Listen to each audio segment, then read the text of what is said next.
Abra comigo aí em 1 Reis. 1 Reis capítulo 17. 1 Reis capítulo 17, versículo 8.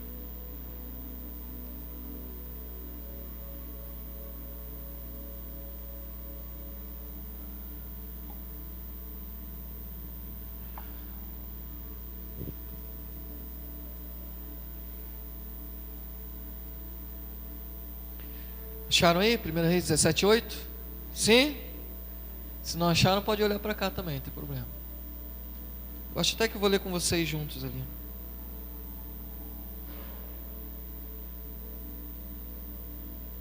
Quero ler até o versículo 16, tá? Do 8 ao 16. Vamos ler aqui? Diz assim, olha: Então veio a ele a palavra do Senhor dizendo: Levanta-te e vai para Sarepta, que é de Sidom, e habita ali. E eis que eu ordenei ali a uma mulher viúva que te sustente. Então ele se levantou e foi a Sarepta, e chegando à porta da cidade, eis que estava ali uma mulher viúva apanhando lenha. E ele a chamou e lhe disse: Traze-me, peço-te, num vaso um pouco de água que beba. E indo ela trazê-la, ele a chamou e lhe disse: Traze-me agora também um bocado de pão na tua mão. Porém ela disse: Vive o Senhor teu Deus, que nem um bolo tenho, senão somente um punhado de farinha numa panela, e um pouco de azeite numa botija. E veis aqui, apanhei 2 gravetos, e vou prepará-lo para mim e para o meu filho, para que o comamos e morramos. E Elias lhe disse: Não temas, vai, faze conforme a tua palavra, porém faze dele primeiro para mim um bolo pequeno, e traze-me aqui, depois farás para ti e para teu filho. Porque assim diz o Senhor Deus de Israel: a farinha da panela não se acabará, e o azeite da botija não faltará, até o dia em que o Senhor der chuva sobre a terra. E ela foi e fez conforme a palavra de Elias, e assim comeu ela, e ele, e a sua casa muitos dias. Da panela a farinha não se acabou, e da botija o azeite não faltou, conforme a palavra do Senhor que ele falara pelo ministério de Elias. Amém? Pai, nós queremos nessa noite também encontrar a tua palavra nesse ambiente. A tua palavra que nos tira de circunstâncias de morte, nos propõe vida. A tua palavra é vida, Senhor. O teu Espírito, Senhor, em nome de Jesus, por favor, mediante o teu Espírito, faz com que a tua palavra transforme realidades de morte, desesperança, angústias. Que a tua palavra seja cura, Senhor, cura na nossa alma, no nosso espírito e em nosso corpo nessa noite. Conecta, Senhor, pais e filhos, filhos e pais, mães. Eu oro por cura de relacionamentos, Senhor, de lembranças e de feridas. Nós te adoramos, Senhor, em nome de Jesus. Amém? Irmãos, esse texto fala do profeta Elias, em um dos momentos mais difíceis que Israel estava atravessando. Por causa de uma palavra que Elias libera sobre a nação, não havia chuva, 3 anos e meio sem cair uma chuva. O Senhor usou Elias para confrontar os deuses que Israel estava adorando. Israel havia se apostatado, e por causa de Jezabel, estava se envolvendo com adoração a deuses, e buscando e crendo que toda provisão, que todo recurso que eles precisavam tinha a ver com o mesmo tipo de adoração que outras nações estavam manifestando. Então eles começaram a se submeter, olhando para outros povos, os recursos que os povos tinham, os deuses que os povos tinham, e eles agora se submetem àquilo que Jezabel estava estabelecendo, porque havia um rei fraco. Acabe era um rei fraco, e onde há fraqueza de moralidade, onde há fraqueza de força, Jezabel prevalece. E onde Jezabel entra, ela compromete os princípios da palavra de Deus. ela cala a profecia, ela cala a voz profética. E onde não há voz profética, o povo se corrompe. E onde se resolveria isso, irmão? E eu fico pensando, como que às vezes a gente trata somente os sintomas. Nós não percebemos que há crises que são necessárias para confrontar motivações e confrontar aonde nós temos depositado a nossa fé. Talvez pudesse haver um movimento social para tentar suprir a necessidade do povo, mas isso não traria conversão do coração, isso não traria alinhamento correto na motivação da nação. Talvez pudesse fazer vários tipos de campanhas para tentar socorrer o povo, mas, irmãos, nós não percebemos que às vezes quando nós estamos tratando as coisas de maneira paliativa, nós só estamos propagando e fazendo prolongar um estado de miséria espiritual. Então, Elias agora, ele tem uma palavra de Deus sobre a vida dele, ele vai para um ribeiro, para um riacho de Querite. Ali ele tem o seu sustento, ele começa a beber água do rio e ser alimentado por corvos. Mas um dia o rio seca e os corvos, ele levanta uma manhã e já não tem mais alimento. E quando começa a faltar alimento é porque Deus quer te dar uma outra direção. Irmão, preste atenção, toda escassez é um apontamento de Deus para um outro nível de abundância que Ele tem preparado. Só que às vezes a gente está sentado na beira do riacho, lamentando pelo que não tem, quando a gente deveria se levantar e ir na direção daquilo que o Senhor está propondo de novo para a gente.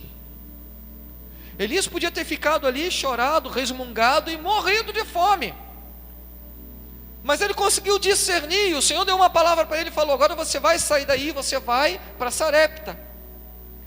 Às vezes Deus está propondo uma direção e a gente insistindo em continuar no lugar que não tem mais vida.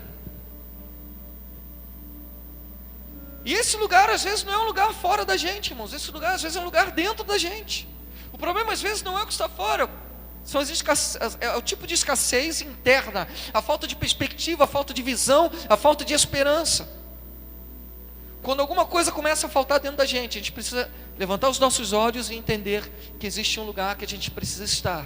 E esse lugar é debaixo da palavra dEle. E a palavra dEle sempre vai ter uma direção para mim e para a sua vida. E talvez essa direção seja um lugar desconhecido.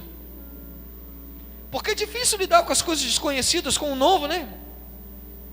Mas Ele tem uma direção, vai para Sarepta. Só que Sarepta não era um lugar de abundância. Sarepta quer dizer lugar de refinamento de metal. Você sabe como que o metal é refinado? No fogo.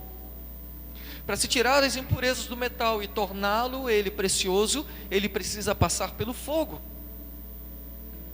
E esse era o processo, aquilo que Deus estava fazendo com a nação, mas fazendo com a nação, Deus precisava também fazer com Elias. Porque você só vai ter autoridade para falar através daquilo que você mesmo já experimentou.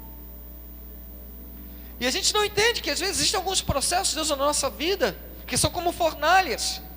Queima, irmão, mas é porque Deus está querendo tirar a impureza, arrancar coisas que ainda dentro de nós tentam prevalecer.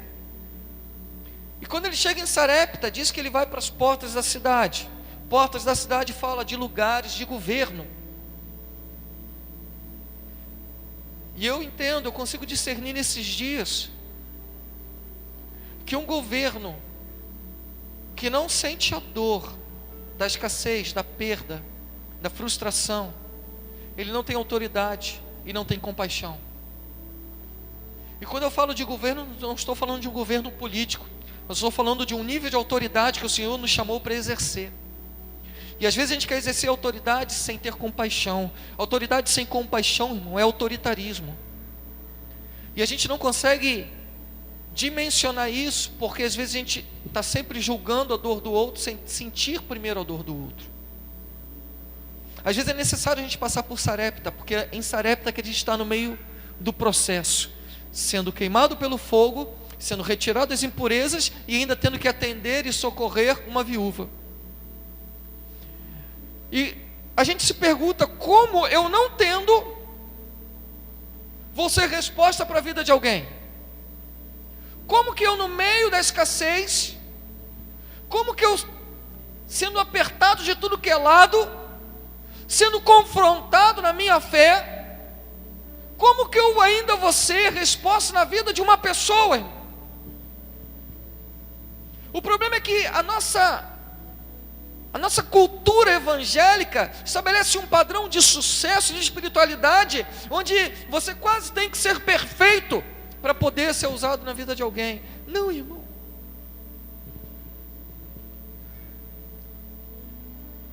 Elias era um profeta. Elias foi alguém que foi usado por Deus para libertar uma nação.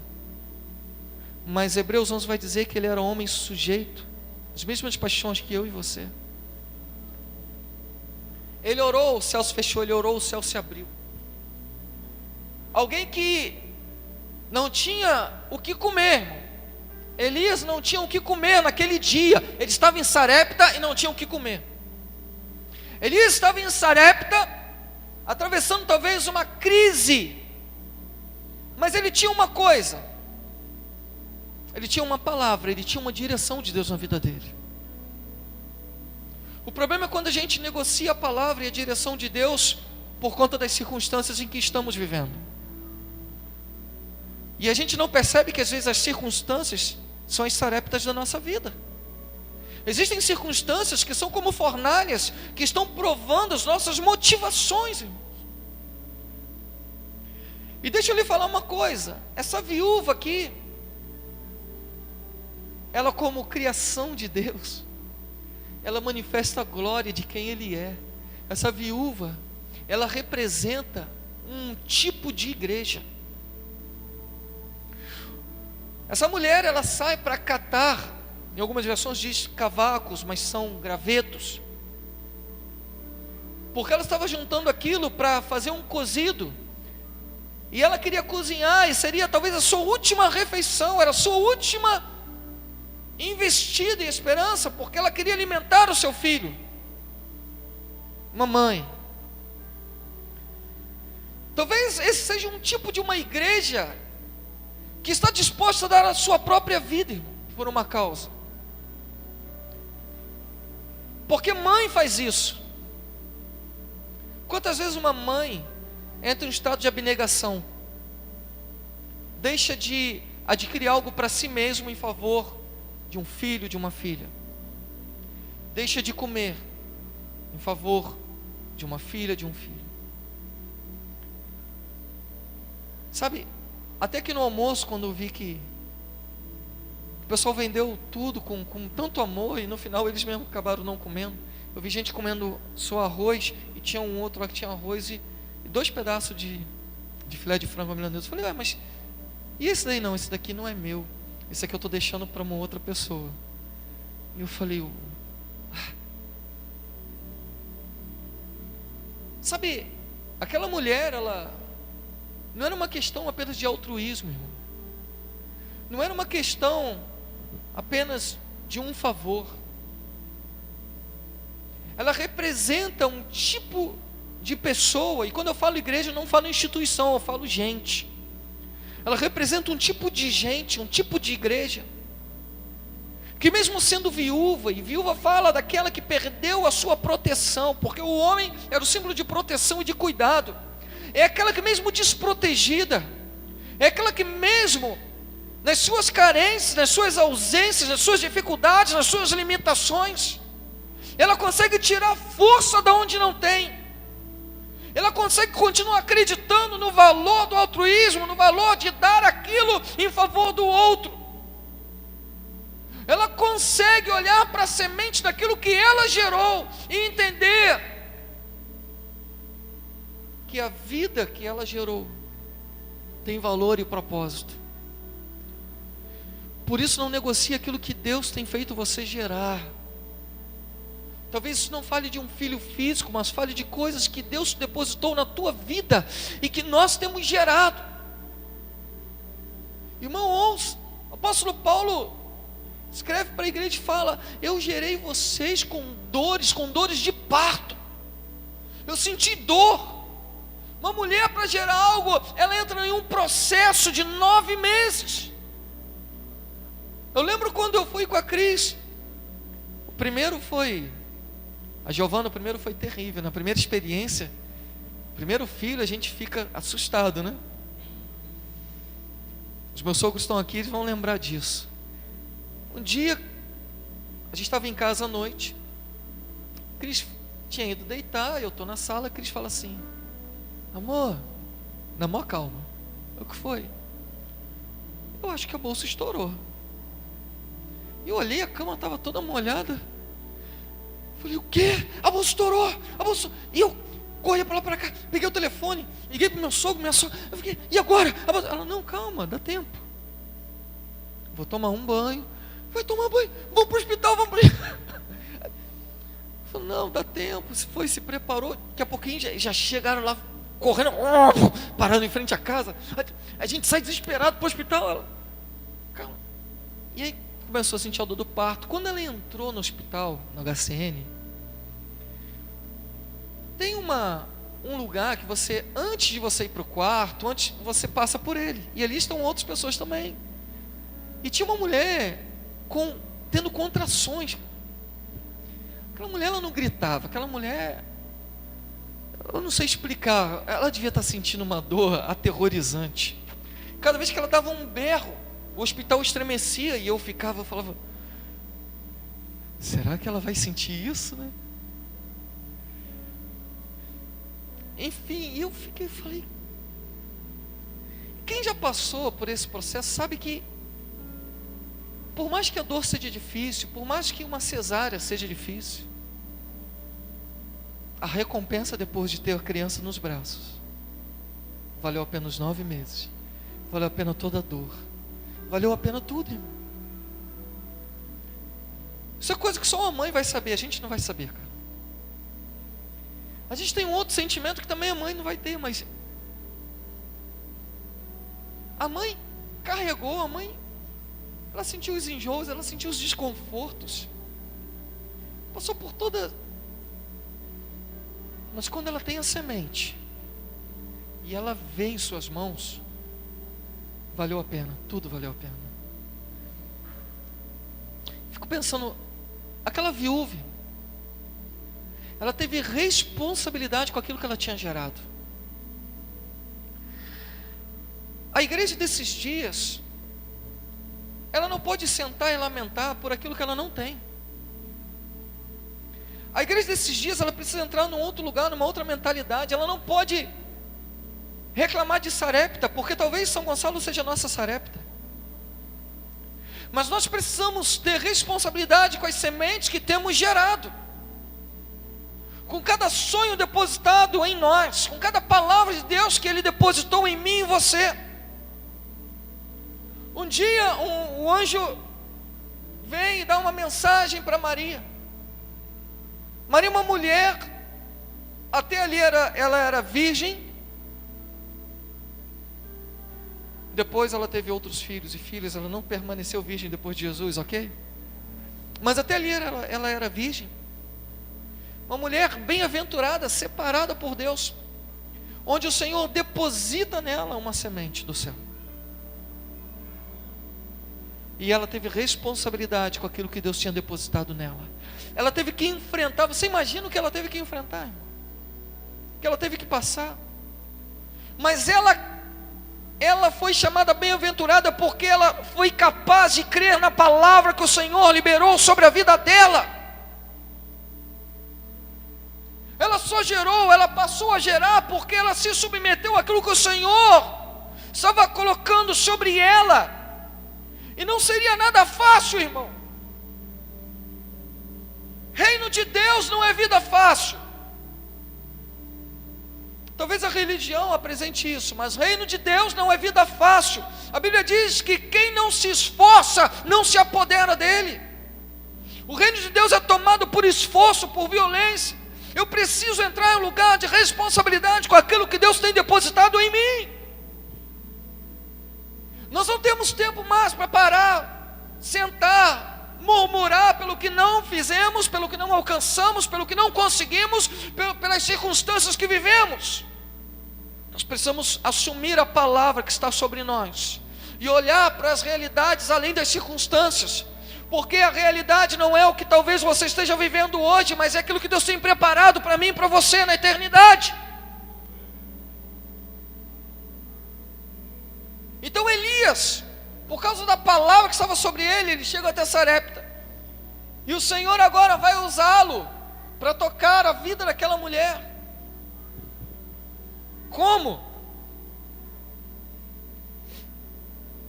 Ele vai pedir a ela algo que ela praticamente não tinha. Ele fala: me dá uma água, traz numa vasilha uma água para mim. Quando ela vai, ele fala: não, só água não. Às vezes parece que o Senhor faz isso com a gente, né? Parece que você comece bem, e aí parece que o Senhor pediu algo a você, você está se rendendo, está se entregando, só fala: não, mais alguma coisa, só água não, traz para mim também algo para eu comer. Mas eu não tenho nada, eu tenho um punhado de farinha, um pouco de azeite, eu ia cozinhar, ia fazer um cavaco, um bolo para eu comer, eu e meu filho, a gente ia morrer, pelo menos de barriguinha cheia, né? Falou: não, vai, faz o que eu estou te falando. Nós temos dois caminhos, irmãos. Ou nós vamos desprezar aquilo que o Senhor depositou em nós, e achamos que aquilo é muito pouco, que não dá para nada, e que isso, nós vamos morrer no meio do caminho, a gente nunca vai viver. Ou nós vamos nos submeter à palavra que está sobre a minha e a sua vida. O que você tem não é teu. O que ele está falando? Essa farinha, esquece que já não é mais sua, é minha. O azeite, traz para mim. Vai lá, prepara, faz, mas traz para mim primeiro. Eu acredito, irmão, que esses dias nós precisamos olhar e valorizar as pequenas coisas. Valorizar aquilo que parece que não é nada.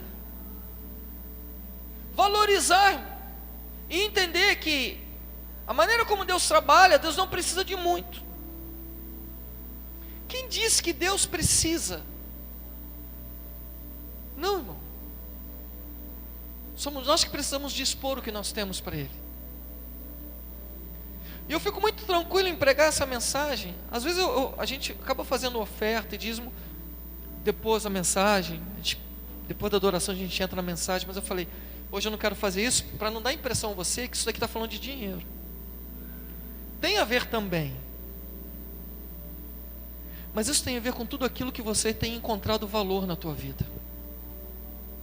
Tem pessoas que estão retendo a sua relação com Deus, pessoas que estão deixando de se submeter à palavra de Deus porque estão dando mais valor a coisas, a pessoas, a situações, a circunstâncias, até mesmo ao ministério. Irmão, você precisa colocar tudo diante dele. Talvez você diga: mas isso é tudo que eu tenho, a minha família é tudo para mim. Então pegue tua família, entregue a ele. Não, mas o meu chamado é tudo na minha vida. Ele fala: então você vai trazer primeiro para mim. Olha, mas irmão, ouça uma coisa: Deus nunca vai requerer de você algo que Ele depois não vai multiplicar. Deus nunca vai requerer algo de você para te tirar. Não, irmão. Tudo que Deus pedir a você é porque Ele quer fazer superabundar. Mas às vezes nós estamos negociando princípios, às vezes nós estamos negociando a nossa fé, porque estamos nos agarrando a coisas, a situações e até mesmo a recursos, achando que Deus, Ele não vai tocar em determinadas áreas, então eu preciso proteger isso. Mas Sarepta é esse lugar de confronto. Sarepta é um lugar onde talvez os teus olhos só estejam vendo cavacos, mas o que Deus está te mostrando não são apenas gravetos, são oportunidades. Oportunidades para você fazer algo a partir daquilo que ninguém acredita. Alguém naturalmente, se olhasse para aquela mulher, uma viúva pegando o graveto, o que ia achar? Ih, deu ruim. Uma viúva, irmão, desamparada, com um filho, sem nada, ia falar, ih, já era. Naturalmente, se alguém olhasse por um outro viés que não fosse o profético, talvez tivesse até pena de alguma coisa, talvez pudesse até querer ajudar ela.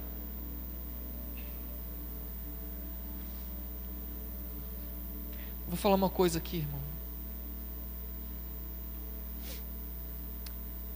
Tem pessoas que a gente não tem que ajudar,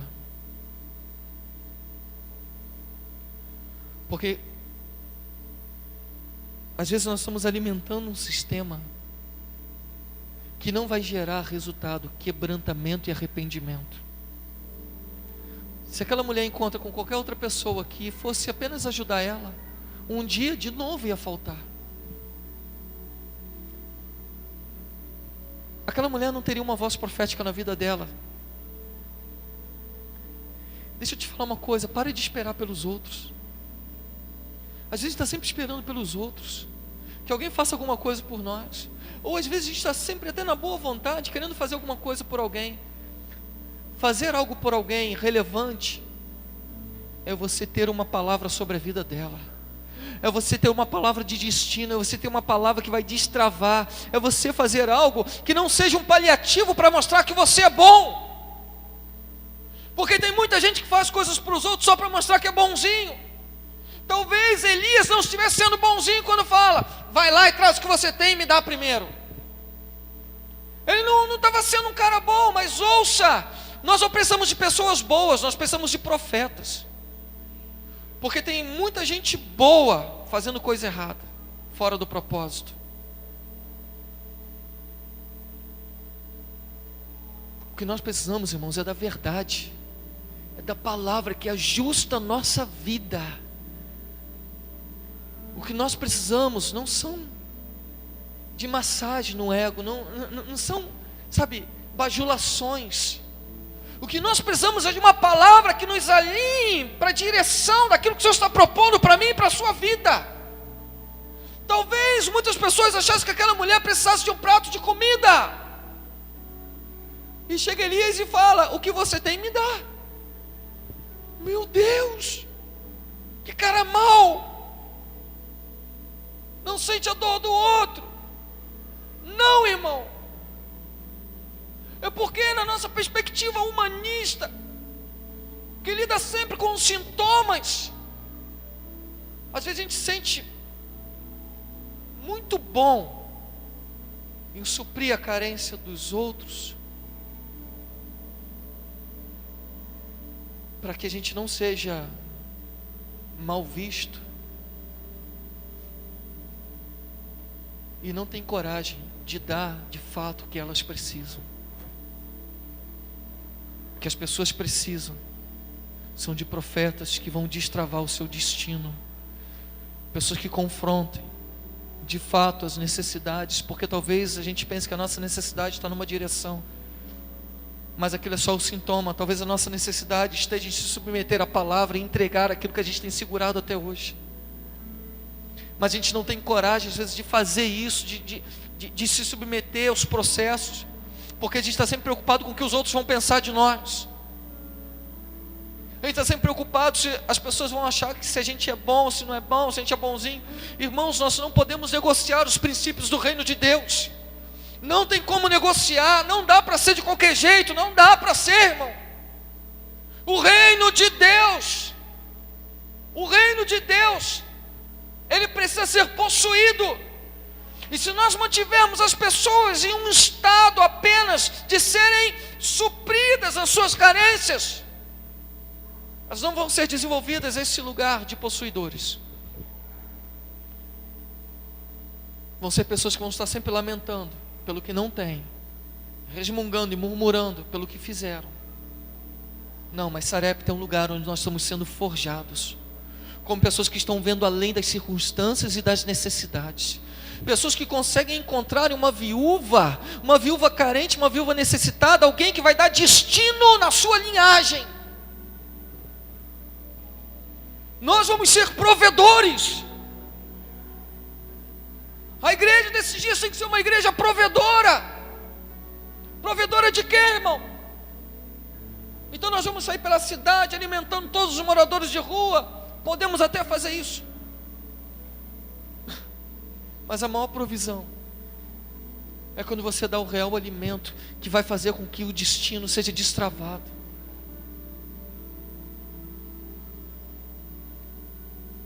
Irmão, eu não sou contra alimentar a população de rua.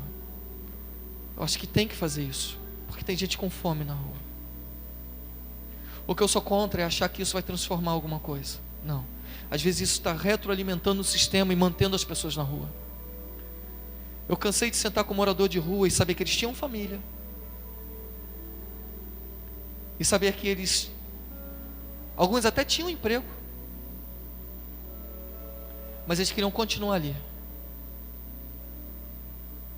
Porque ali eles tinham que comer. Ali eles eram um coitado, então eles sempre tinham a sua necessidade suprida. Ali eles não deviam satisfação a ninguém. Isso se chama estrutura de orgulho. O que mantém as pessoas às vezes na miséria é a estrutura de orgulho. As pessoas não podem saber que eu sou viúva e estou passando por isso. Meu irmão, deixa eu te falar uma coisa. Ou nós andamos na luz e na verdade nos despimos diante do Senhor e diante dos outros, ou nós vamos ser como miseráveis que estão esperando um prato de comida sem que ninguém saiba. Sempre vai ter um aproveitador da situação do outro. Você quer saber o que me deixa em crise? É quando a igreja vai para a rua, alimenta, e ainda tira selfie e bota nas redes sociais.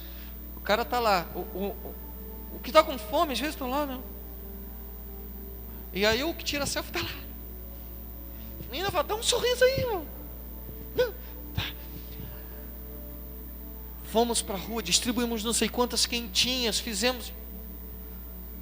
Ok, mas quantos saíram das ruas, né? Sabe, irmão, não estou falando que não tem que fazer. Tem que fazer, porque tem que dar comida a quem tem fome. Tem que fazer. Tem homens muito sérios que nós conhecemos aqui que fazem isso, e fazem realmente de coração, e são importantes nisso que fazem. Mas a questão é que nós precisamos ir além. Além, irmão. Nós não podemos alimentar uma miséria espiritual. A miséria espiritual não estou falando só de escassez de alimento, não. São as misérias da alma. São as misérias de estruturas de pensamento que mantêm pessoas aprisionadas em um lugar, que estão sempre catando gravetos e achando que aquela é a sua última refeição, que nada podem avançar, nada podem fazer. Mas, irmão, ouça uma palavra sobre a sua vida e você precisa ter um encontro com essa palavra. Elias representa a voz profética, Elias representa a palavra de Deus, Elias representa a palavra liberada pelo Espírito de Deus sobre a vida daquela mulher. Aquela mulher, ela poderia não ter correspondido a Elias. Então o problema não é o que eu estou vivendo agora, o problema é se eu estou correspondendo à palavra que está sobre a minha vida. E é isso que vai destravar destino. É isso que vai fazer com que sementes sejam alimentadas. É isso que vai fazer com que sonhos saiam desse período de gestação. Você tem que engravidar dos sonhos de Deus. Você precisa engravidar da palavra que está sobre a sua vida. Você precisa passar por esse processo. Às vezes vai dar enjoo, irmão. Tem dias que você não vai conseguir dormir direito.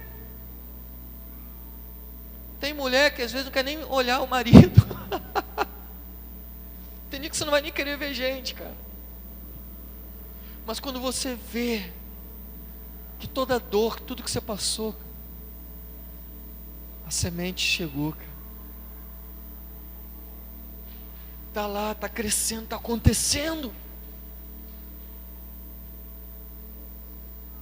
E só quem gera uma semente vai entender. Às vezes, depois, você já se pegou assim, agora eu entendo. Por que minha mãe fazia isso? Agora eu entendo, porque... Não espere que os outros entendam aquilo que você está sonhando. Não espere que as pessoas abracem ou aplaudam aquilo que Deus depositou dentro de você, irmão. Porque aquilo é seu e quem tem que gerar é você. Mas quando vier, as pessoas um dia vão falar assim: é lindo, que lindo, que lindo. Não se mova por aquilo que os outros falam, na expectativa de agradar todo mundo, não. Nós precisamos ir na direção e no encontro da palavra que está sobre nós. Nós precisamos ir para Sarepta, ainda que seja um lugar difícil. Mas se nós estamos indo para Sarepta, irmãos, é porque tem um propósito de um destino muito maior para nós.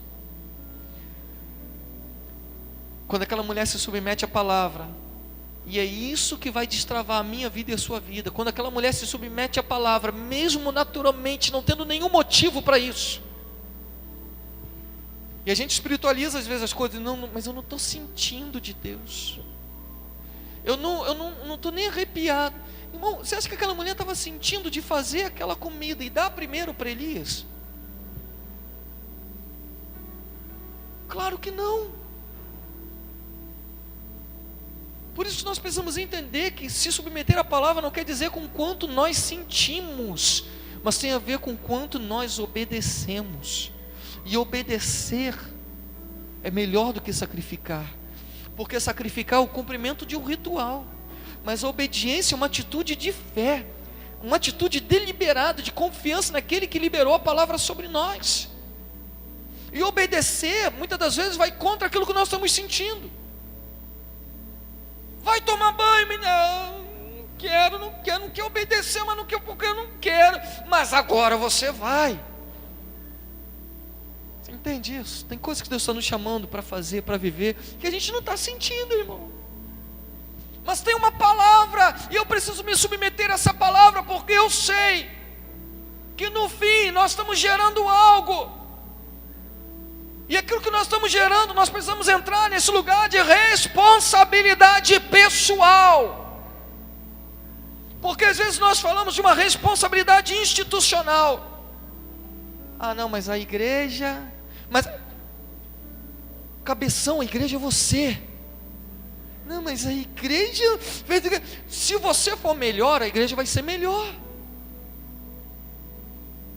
Irmão, quando você vê alguém murmurar sobre a igreja, irmão,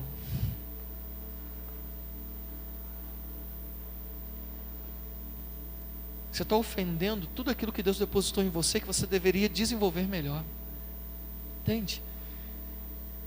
Nós precisamos, nesses dias, entrar nesse lugar de responsabilidade com aquilo que nós estamos gerando.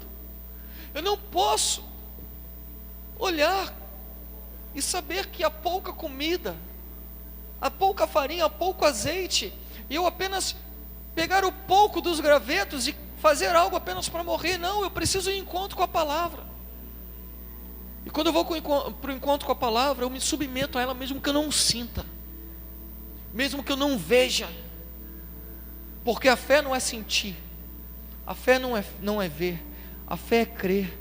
A fé, eu creio naquilo que eu ainda não estou vendo. Eu não estou vendo, mas eu creio. É a convicção das coisas que se esperam. Eu espero, eu sei que vai acontecer. Na realidade eu não estou vendo nada, mas eu sei que vai acontecer. Na realidade, o meu filho está com fome, mas eu sei que vai acontecer, porque tem uma palavra sobre a minha vida.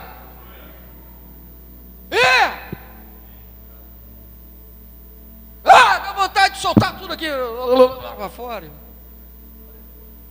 Tem um leão dentro de você, cara. Solta o que está dentro de você.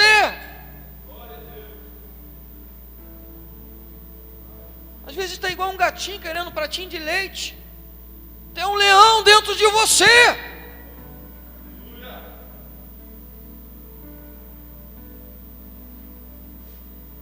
E aí, quando ela se submete à palavra, o que ela faz? Ela leva e serve a ele. Ela serve a Elias.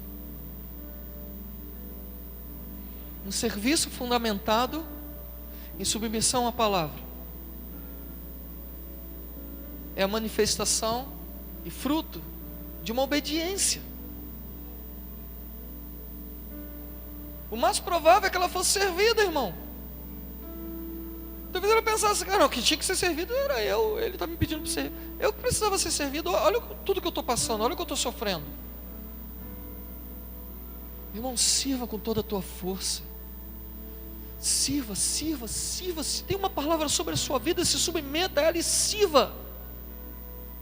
Sirva como fruto de submissão àquilo que o Senhor está propondo para você. Sabe, o processo às vezes é difícil, cara. Mas quando aquela mulher se submeteu e decidiu servir e entregar o que ela tinha de mais precioso, porque servir é isso, é quando eu dou o que eu tenho de precioso. Servir não é fazer. Ou seja, há uma diferença entre fazer coisas e servir.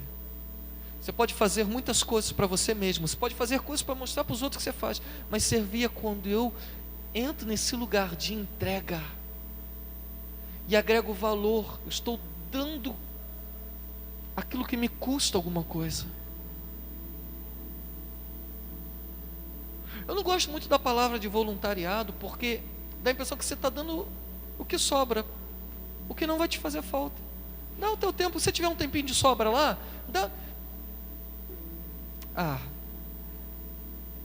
algumas questões sociais até serve, mas para Deus, irmão, Deus não quer voluntários.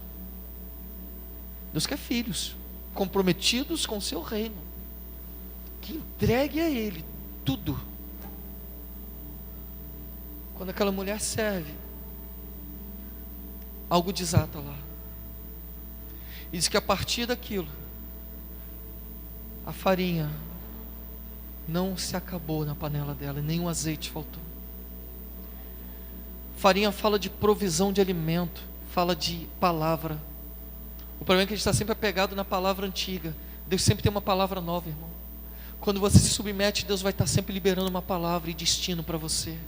Isso nunca vai faltar. O azeite fala de unção. O que é unção? Por que a farinha precisava do azeite? Porque você desenvolver aquilo que Deus depositou, a palavra que Ele está liberando, sem o Espírito, sem a unção, não vai te levar a lugar algum, porque não vai dar liga. Então quando a palavra vem, você precisa do Espírito, e você tem a palavra, você tem o Espírito, diz que na panela nunca vai faltar.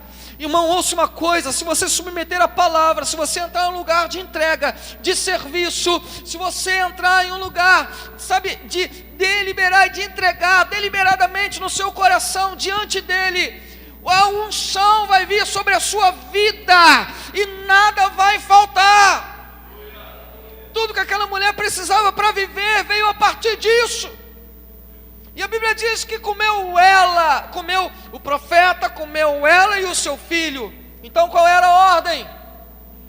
Não, primeiro o meu filho, não. Primeiro o profeta, entregue, honre aquilo que Deus começou a fazer em você e não o resultado do que você teve. Tem gente que só quer honrar o resultado daquilo que ele produziu. Não, primeiro honre a palavra que estava sobre você. Primeiro comeu o profeta, depois ela comeu. Porque não adianta, se você não estiver de pé, o que você está gerando também não vai estar de pé, irmão. Às vezes nós estamos fazendo coisas, sonhando com coisas e deixando aquilo que nós estamos sonhando órfãos. Começamos e não terminamos. Começamos e paramos no meio do caminho. Começamos e aí vem uma dificuldade, a gente abandona. A gente começa, nós estamos deixando filhos órfãos no meio do caminho. Por isso se sustente. Coma da farinha, coma. Sabe, pega esse azeite. Você precisa da porção do Espírito. Você precisa da palavra. Você precisa se alimentar, se sustentar, para que tudo que você tem frutificado, gerado, permaneça. Se você não tiver, tem coisas que vão ficar pelo meio do caminho. Mas aquela mulher entendeu a ordem das coisas. Primeiro o profeta, ela, o seu filho. E a farinha e o azeite não acabaram. E diz que eles se alimentaram por muitos dias. Deus mudou o destino daquela família. Deus mudou o destino daquela mãe. Deus mudou o destino até do profeta. Você imagina? Ele sai de um lugar onde ele está sendo alimentado. Os corvos o alimentam. O rio tem água. Deus dá uma palavra e vai para um lugar que não tem nada. Não tinha nem o que comer. Mas ele aprendeu lá a viver debaixo da provisão de Deus. Então ouça uma coisa. Talvez o que você esteja vivendo hoje seja uma experiência que Deus estava te dando, para que você tenha autoridade para tocar a vida de muitas outras pessoas e ser resposta na vida delas. E a gente precisa aprender a levantar.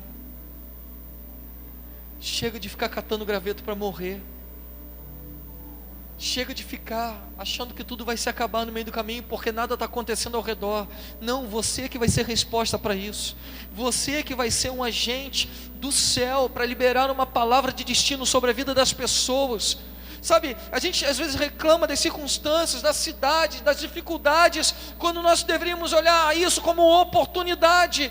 Profetas do Senhor se levantando, uma igreja profética que tem uma palavra que vai romper, que vai alimentar, que vai desatar.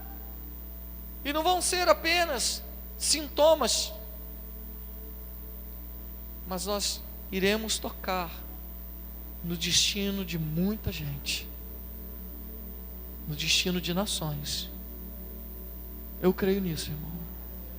Amém?